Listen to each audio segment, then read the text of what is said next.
This is a video of the front of the house of 5401 Sugar Creek, and for the most part the structure looks in relatively good shape. A little bit of mold or mildew buildup on the vinyl siding, but overall for a house of this age it looks in good shape.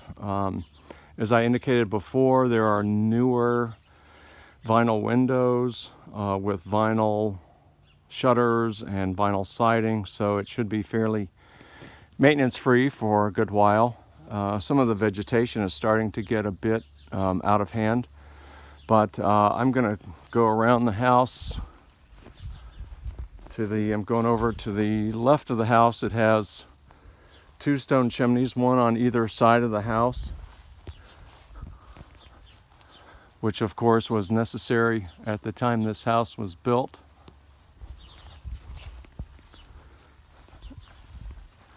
Again, some of the bushes are getting a little wild and woolly, but the structure of the house looks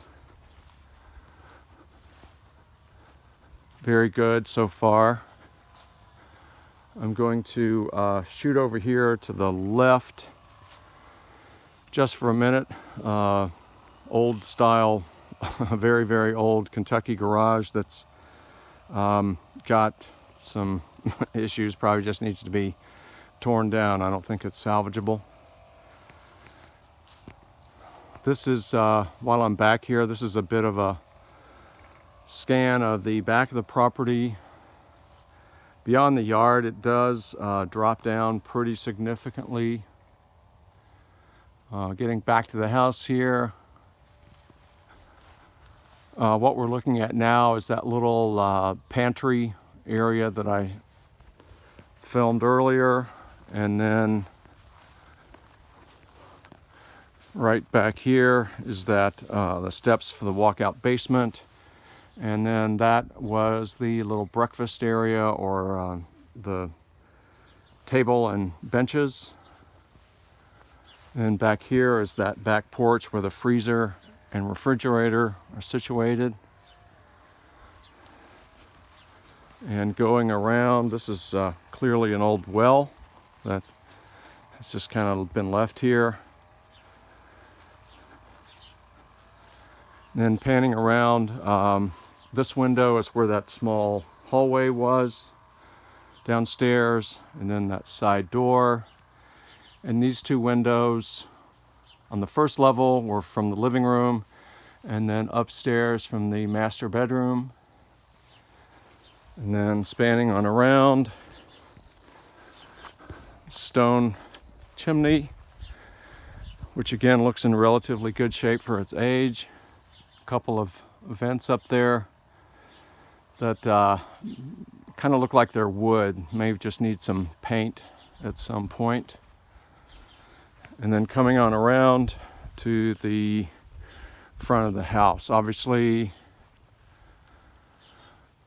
metal roof that looks in good shape, and those tend to last a long time. And then going back over to the right of the property,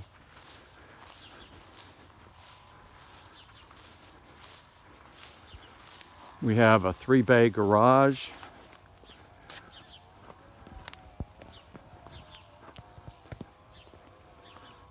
The big one on the right looks to be about a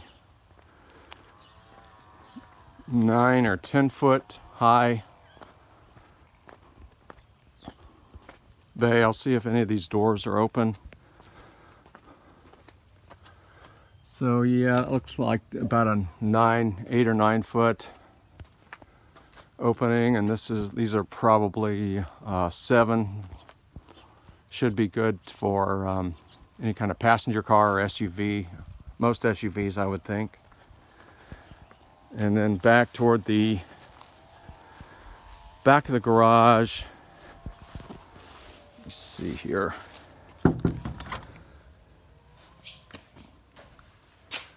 Coming into this, clearly this has had some bird roosting going on in here. Go back into the garage. And it does have a loft upstairs for storage. You see the steps going up there. Those steps look a little narrow and steep, so I'm probably going to avoid going up those. And not seeing any light switches. Here we go. Did find one. So I'm basically at inside the first small door on the left, so I'm going to pan around inside of the garage.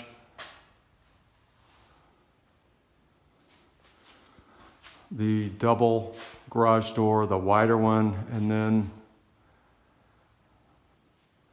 the first smaller one, and then it's divided, so there's the second smaller one over on this side.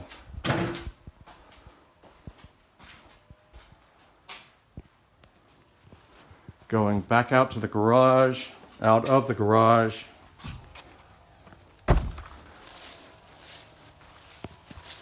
There's a gate back here with an overhead door that is clearly not in good shape and might have been used at some point for lawnmowers, lawn mowing equipment, or maybe for chickens or something. And then going to the back of the property, I'll have to get back online to see the plat. I'm going to get up here on this stump, and I'm going to span from the back of the garage. Has some what looks like particle board siding on it, which is not in good shape. That'll need to be replacing soon. And then some downspouts that are just running down the side of the building, which is not smart. Those need some more length on them and elbows at the end to direct the water away from the building. So we're going spanning around, and as you can see, the property once back here does get pretty steep down toward the tree line. And this little portion of the field is actually what I would just kind of call hilly, but back to the tree line, it looks like it drops off pretty steeply.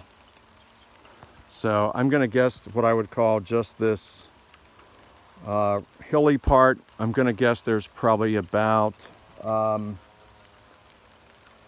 6 acres in here. The backyard does come back pretty far, and the backyard could be shortened a little bit to accommodate more field space or more garden space. But pan around to the back of the property and then up toward the road.